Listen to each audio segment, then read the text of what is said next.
nenos, vamos a guiar ben para que cheguen a Estrella Belén os Reis Magos. Dende logo que sí, porque xa só queda un día para que todos nos vayamos á cama pensando no que vamos a topar o día seguinte baixo a árbore do Nadal. E dende logo xa hai algo que cambiou durante as últimas décadas e que, por exemplo, os nosos avós só podían soñar con un detalle, mesmo moitas veces artesán, e hoxe en día os seus netos, vamos, é que nadan en agasallos, teñen de todos. O que non cambiou, sen dúbida, é a emoción e seguramente moitos dos xoguetes nos traen unhas lembranzas entrañables.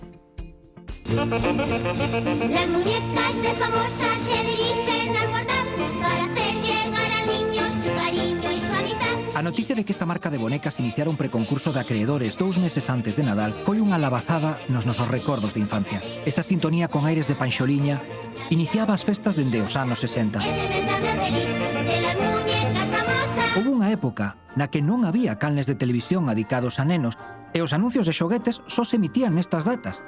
Toda a rapazada mirando eses minutos en branco e negro para soltar sen parar. Pídomo, pídomo, pídomo. Se miramos medio século atrás, podemos comprobar que, afortunadamente, percorrimos un longo camiño hacia a igualdade. Ata os 90, o habitual era que houbera xoguetes para nenas e outros para nenos. As cativas protagonizaban os de bonecas, os de maquillaxe, como os famosos maletíns da señorita Pepis, e, atención, había máquinas de coser, tricotosas e ata aspiradoras, todo en miniatura, claro. Mentres tanto, os pequenos xogaban co fortapache, o futbolín, o miniboxeo e podían compartir co seu pai o tren eléctrico. Nunha categoría aparte estaban os Madelman con anuncio a toda cor, pero posiblemente o rei era o Scalextric, e ao longo dos anos vimos as súas innovacións técnicas. Ahora con mando por radiocontrol y coches con luces. Tamén había quen recibía por Nadal un microscopio, ese sean para enxeñeiros. Sen embargo, había algo co que disfrutábamos todos, o Cinexin, a única forma de ver pelis antes de que chegaran os vídeos e logo os ordenadores. E rematamos como comezamos, unhas bonecas que quizáis desaparezan, pero que nos deixan unha mensaxe de paz. Todos tivemos un xoguete favorito na infancia. O meu, por exemplo, foi un coche de rally. Como este. Bueno, quizáis o meu era un pouco máis pequeno. Está pechado.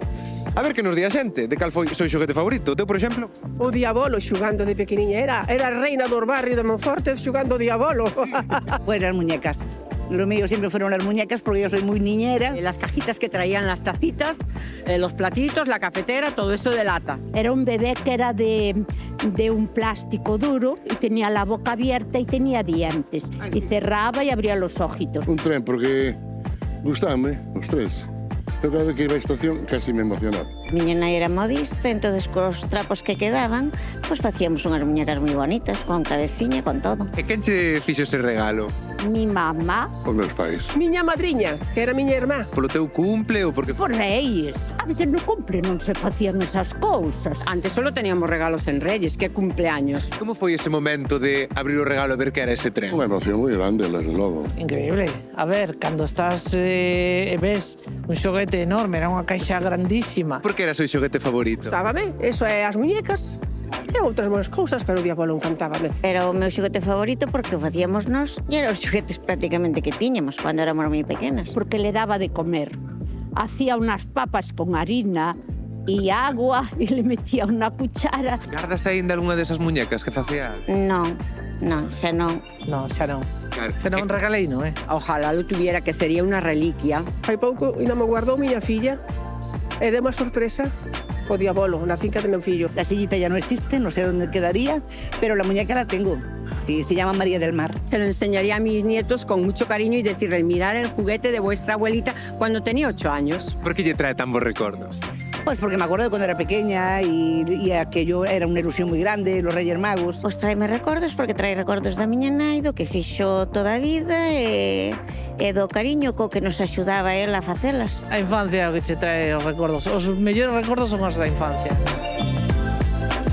Pensa un agasallo, por exemplo, para Roberto Vilar. Que vaya a Turquía a poñer pelo. Os regalaballe eso.